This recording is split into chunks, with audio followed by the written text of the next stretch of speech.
Chegando aqui na fazenda Vovô Júlio, daqui a pouco nós vamos nos organizar ali e eu vou falar um pouquinho sobre filosofia. Aproveite para dar o seu like aí e se inscrever no canal para a gente continuar propagando conhecimento filosófico. Bom, estamos aqui em Lindo Oeste, fazenda Vovô Júlio, e a pergunta é a seguinte, conforme o título aí do vídeo: para que filosofia? Para a gente entender um pouquinho para que filosofia, a gente deve buscar na história antiga qual a origem da filosofia, de onde ela vem, como é que ela começa, o que significa.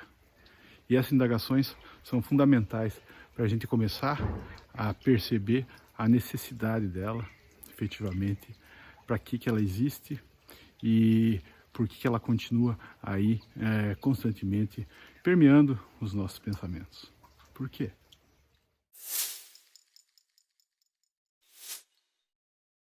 Bom, a gente pode começar falando sobre os sofistas. Sofistas eram pessoas que passavam seu conhecimento na Grécia Antiga para outras pessoas como educadores, e esse conhecimento era passado sem uma ciência ou sem a verdade como ela efetivamente deve ser. Então eles cobravam por esse pseudo conhecimento. Por isso aí a gente deve remeter nosso pensamento a esse início aí do que eventualmente se transformou a filosofia. Então os sofistas cobravam por um conhecimento ou por um pseudo conhecimento que não era amparado aí pela ciência ou pela verdade, basicamente amparado pela mitologia ou pela vontade dos deuses. Daí surge um cara em contraponto aos sofistas, que foi Sócrates.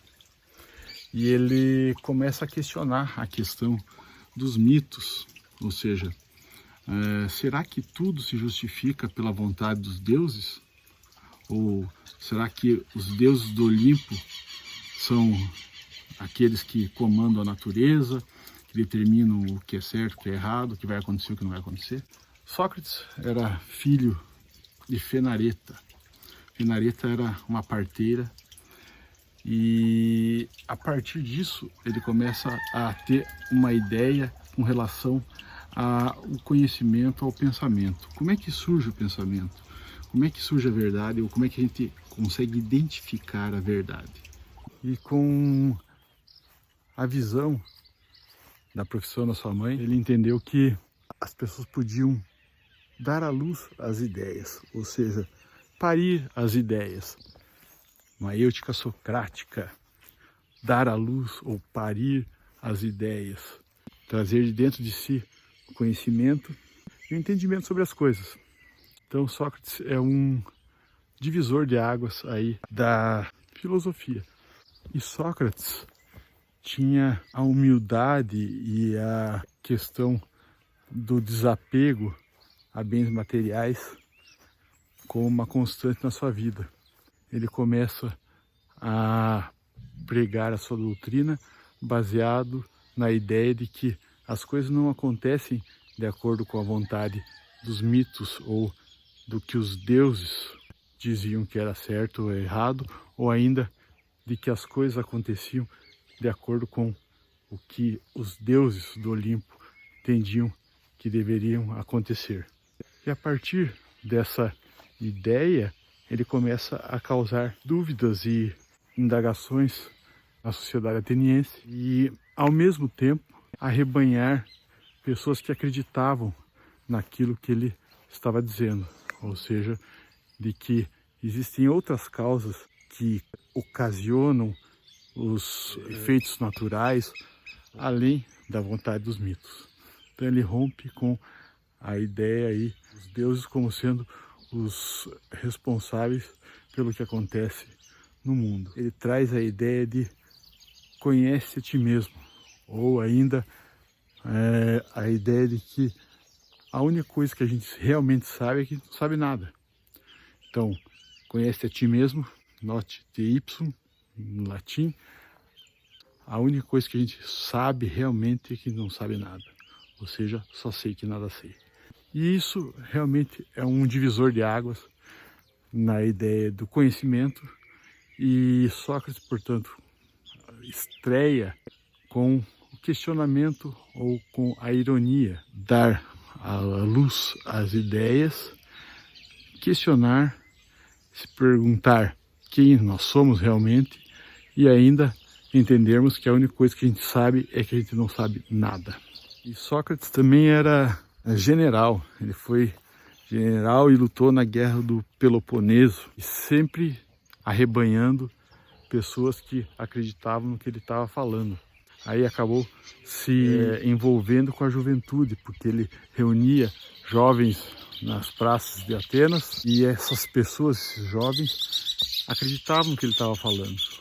Ao fim, ele acabou sendo culpabilizado pela sociedade ateniense por corromper a juventude com suas ideias e ainda por ir contra os deuses, ou seja, rompendo com a ideia de que tudo acontecia em virtude do que os deuses apresentavam para a humanidade, para o ser humano. Acabou sendo acusado, levado a julgamento pela sociedade aristocrática ou pela elite ateniense e teve que ou abdicar das suas ideias ou tomar um veneno chamado cicuta. E no seu julgamento ele acaba optando por manter as suas ideias e dar cabo de sua vida se envenenando.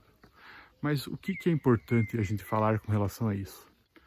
Para o questionamento, ou seja, para que nós tenhamos aí a dúvida e sempre a curiosidade, o ponto de interrogação.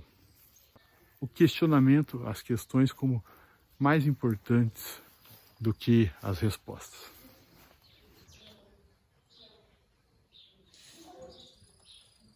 Filosofia existe como a grande propulsora do questionamento, da dúvida, sobretudo da curiosidade, de como as coisas são, como elas acontecem, porque elas existem. Enfim, essa é a base da ironia socrática.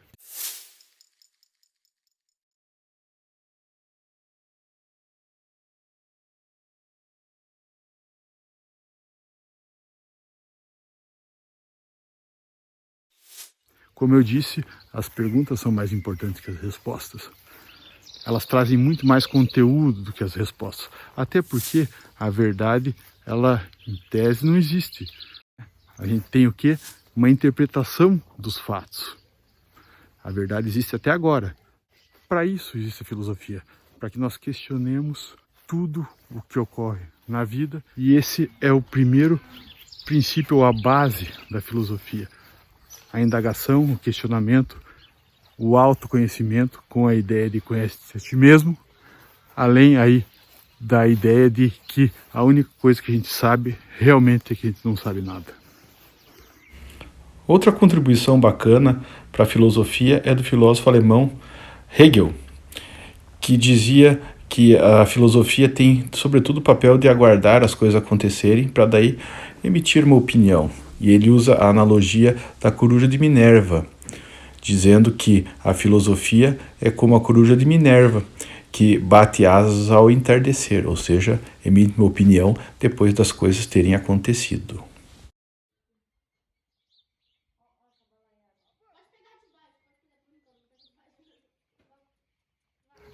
Repito, são mais valiosas as perguntas do que as respostas. Pensa nisso aí.